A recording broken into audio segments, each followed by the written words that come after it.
So, I guess no? Asked the bodyguard. Well, like I said, from what I understand, he and his crew have not shown any signs of improving since our little talk a while ago, and he is the only other LNR engine other than Gordon on this railway, replied Sir Topham Hatt, and he explained the deal he made with Gresley. And in exchange for allowing us to keep Henry, we have to give them one of our engines, he finished. The bodyguards didn't know what to make of this. That does not sound like a good deal to me, replied the first bodyguard. I know, but don't worry. I will make sure that the engine that gets sent away is properly looked after and is in safe hands. It's either that or the scrapper's torch for Henry, and that's not how we do things around here, explained Sir Topham Hatt. The bodyguards understood. No, I can only hope that Alfred will understand this decision, said Sir Topham Hatt. Meanwhile, Alfred was in the sidings. He was cross.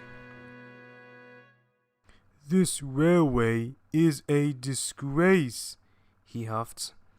You can say that again, replied Alfred's driver. This is the things they give me after providing such excellent service to this railway, he huffed. Exactly. So what if a few passengers, engines, crew, and staff complain about us? Added Alfred's fireman. Yeah, so, anyway, don't worry, Alfred. We don't need this railway. They clearly don't understand what they're giving up, said the driver. That made Alfred feel a little bit better, but he was still cross. That may be so, but our reputation is ruined. When our new controller and staff hear about us, they will not see us as important or respectable. They will see us as a bumbling, difficult to control engine and crew, said Alfred. You do have a point there, said Alfred's fireman. With that, Alfred set off to collect the coaches, but he was still grumbling.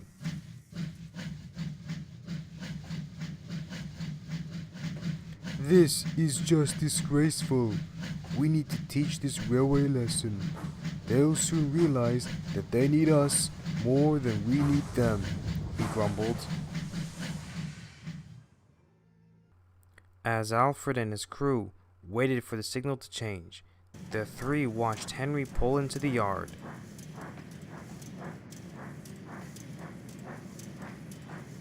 And then they noticed the old tankers.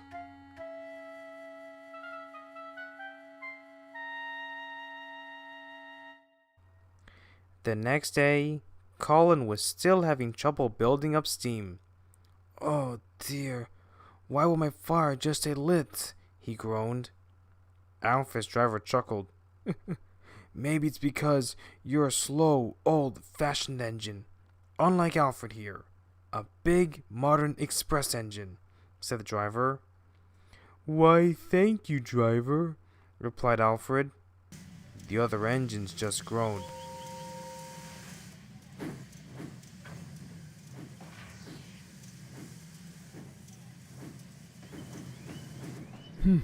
Modern indeed, huffed Gordon as he set off for Alfred Station.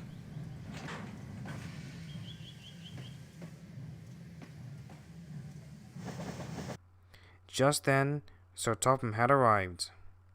So, what's the matter? He asked. The firelighter told him about Colin. I see, replied Sir Topham Hatt. He then turned to the only other engine who was in full steam. Alfred? No. Oh, come on. Absolutely not, sir. I won't do it, huffed Alfred.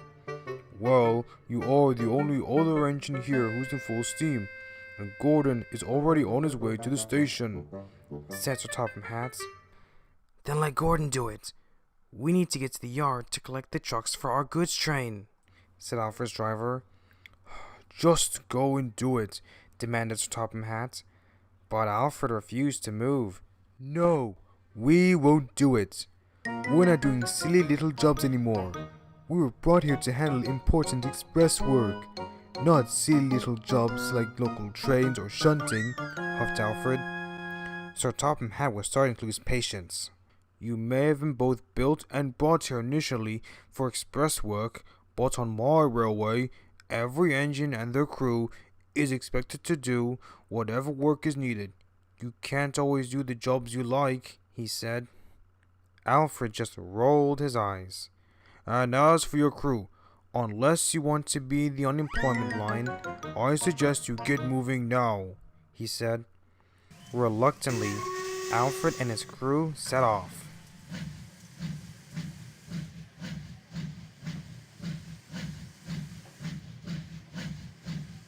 Huh, what a horrid engine, said Glenn.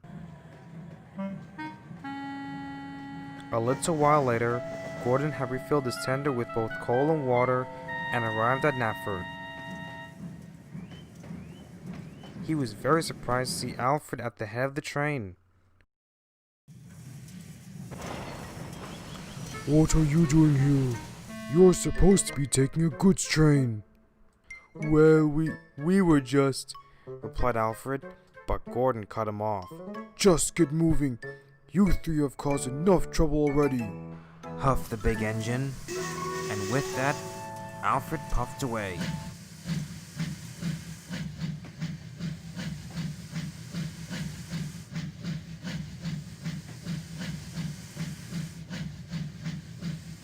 Leaving a very unhappy Gordon.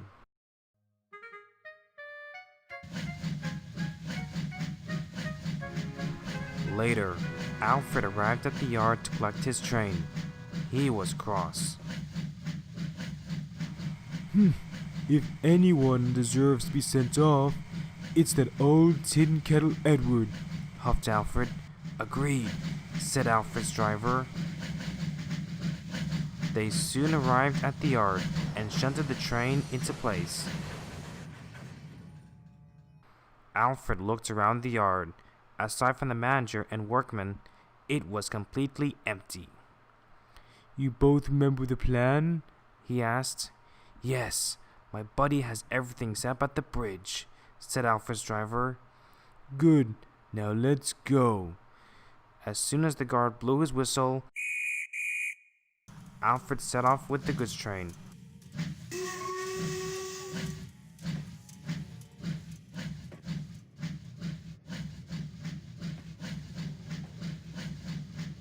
Along with the tankers.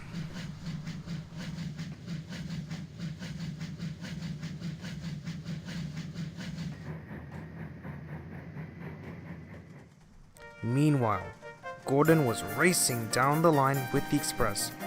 He was still a little upset about what had happened back at the station, but the fresh air couldn't do anything else but lift his spirits. The sun was shining, and his bright new blue paint glistened in the sun, and he was making express time. This is the life, said Gordon.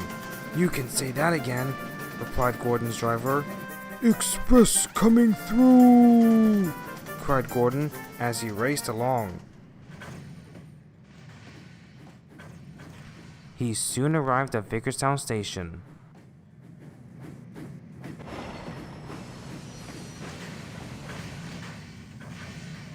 Right on time and really reliable, declared Gordon. That's right, said Gordon's driver. Much better than that Alfred and his crew, said Gordon's fireman. Both Gordon and his driver agreed.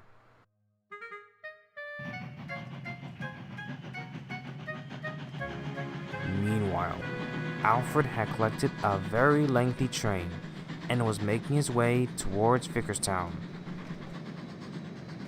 Just ahead, the line dipped down slightly, turning it into a steep gradient.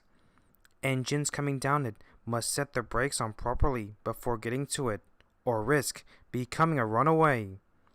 The signalman was in his signal box, drinking his tea, when he thought he heard something.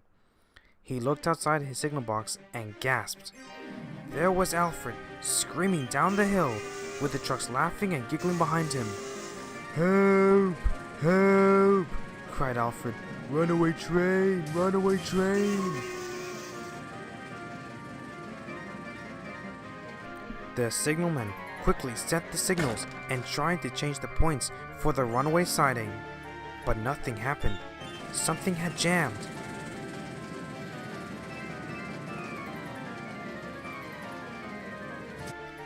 Meanwhile, Gordon was idling at the station when he and his crew heard a whistle and saw the signal change.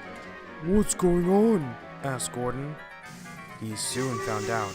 Alfred came racing through the station with his whistle blowing long and loud. What on earth? Cried Gordon. What's going on? Asked Gordon's driver. The station master quickly explained everything. Oh dear. Better go get the breakdown train, said Gordon's driver. Of course it would be Alfred. Why am I not surprised? Just then, a big bang echoed around the town. What on Sodor was that? Cried Gordon. Then he noticed the smoke cloud in the distance, and then he remembered the consists on Alfred's train. You don't think that Alfred... Never mind about him. What about his crew and guard? Interjected his driver. The station master quickly raised the alarm, and soon all traffic was halted as Adam raced past with the breakdown train.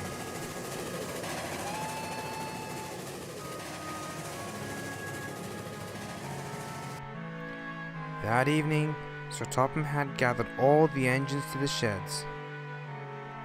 So, what happened to Alfred, sir? Asked 87546.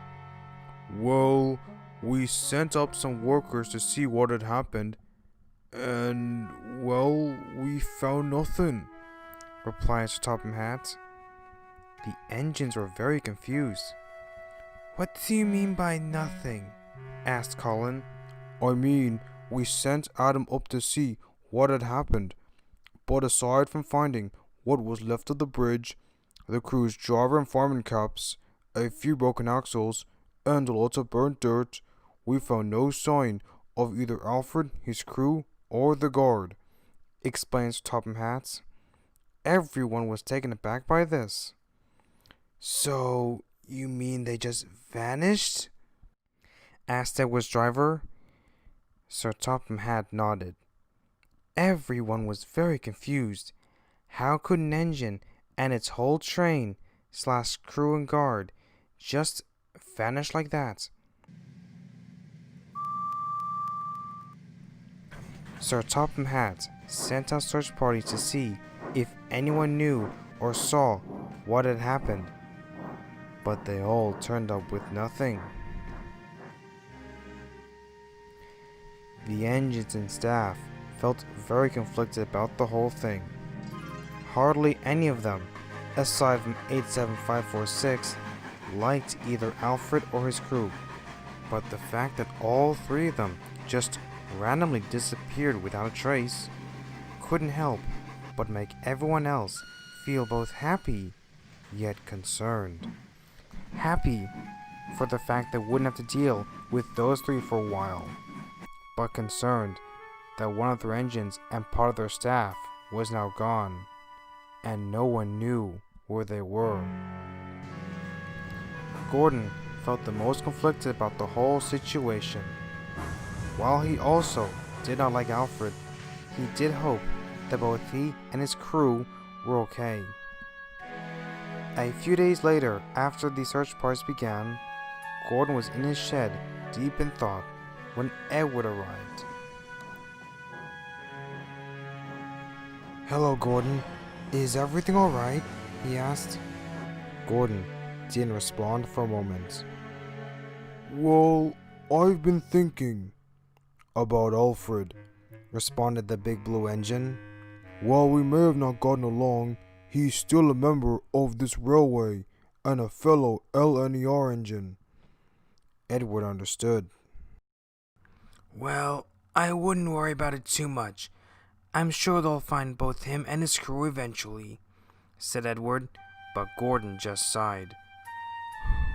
I do hope so, but I can't help but feel that this wouldn't have happened had I not gotten cross at them at Nafford, just before the three of them set off with that goods train, said Gordon. Both Edward and his crew understood. I understand, but Gordon, remember, those three have been acting like this since before you arrived. So while you may have had an influence on them, I doubt it changed their attitude that much. It was only a matter of time before their arrogance will get the better of them, so I wouldn't fret about it too much, said Edward. Gordon perked up. However, once we do find them, it's best that you do apologize for your outburst at them.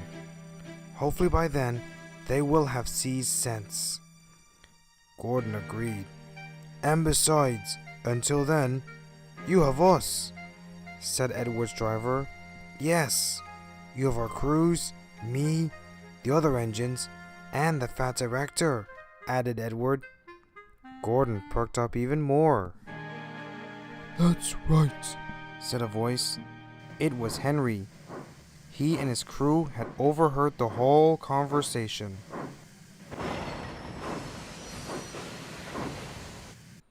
Thank you, Edward. And you know what? You're right. I do feel much better now. But I do still hope that both Alfred and his crew are safe, said Gordon. Same here. But like Edward said, at least you still have us, said Henry's driver, and the three railway engines could only agree. And soon they slowly drifted off to sleep.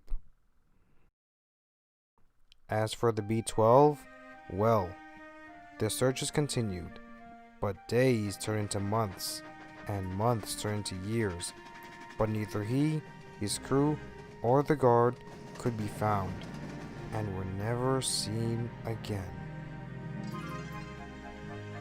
When Edward had finished, the other engines, visitors, and crews were very surprised. Goodness gracious, replied the interviewer. Silence fell, until Rosie spoke up. So, what happened to 87546? She asked. Well, after the accident was cleared up and the bridge mended, the LNER was still in need of an engine, as per the deal. So Sir Topham Hatt sent 87546 away. He also hadn't approved of either his or his crew's behavior, replied Edward. So what happened to him? Asked the interviewer. That we don't have an answer for, but one can only assume, due to recent events, replied Gordon. No more was said. The interviewer and all the engines knew what he meant. Well, thank you, Gordon and Edward. I will make sure that these two engines get properly mentioned and explained in the dock, said the interviewer. The engines all smiled and all agreed that it was the best thing to do. Despite 87546 and 98462's checkered history, they were still a big part of the tale of the island of Sodor.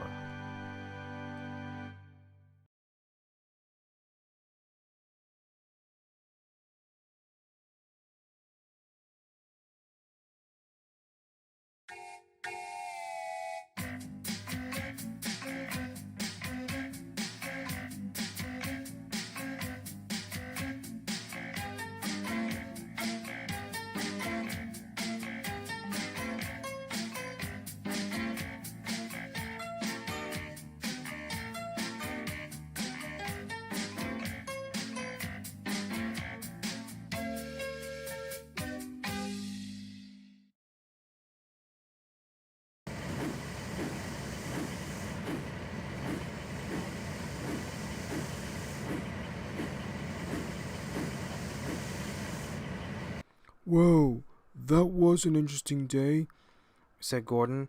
Indeed. You feel all right, Gordon? Asked James. Yes, James, thank you, replied Gordon. Now, no need to continue to dwell on the past.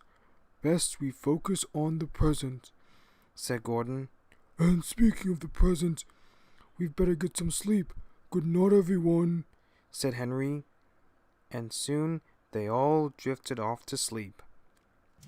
But unbeknownst to anyone at the sheds, someone was watching them. So, what are you doing here? Asked Diesel 10. Oh, nothing. Just getting one last look at those rusty old pieces of scrap iron, replied the engine. Couldn't have put it better myself, said Diesel 10. Alright, everyone. Come on. Best we get going, or else we'll be spotted, and our new friend's test run will be a bust, said Diesel 10's driver. With that, Diesel 10 rolled quietly away.